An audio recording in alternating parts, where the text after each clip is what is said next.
Sindh high court labour खाते खे समूरनि खातनि में 25,000 रुपया घटि में घटि पघार वारे हुकुम ते अमल करण ऐं मुख़्तलिफ़ खातनि खां रिपोर्टूं तलब करे रिपोर्ट जो जाइज़ो वठण जो हुकुम ॾेई छॾियो।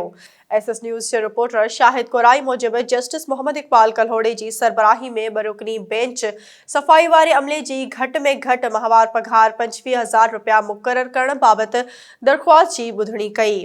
दरख़्वास्त गुज़ारनि जे वकील जो चवणु हुयो त सिंध हुकूमत ऐं Sindh solid waste management board जे मुख़्तलिफ़ खातनि में कमु कंदड़ सैनिटरी वर्करनि खे 17,500 माहवार पघार ॾिनी पई वञे। सिंध हुकूमत घटि में घटि पघार 25,000 रुपया मुक़ररु कई आहे।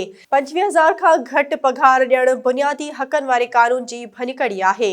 सिंध हुकूमत जे वकील चयो त सिंध हुकूमत 7 जुलाई 2022 ते मज़दूरनि जी पघार 25,000 रुपया मुक़ररु कई हुई।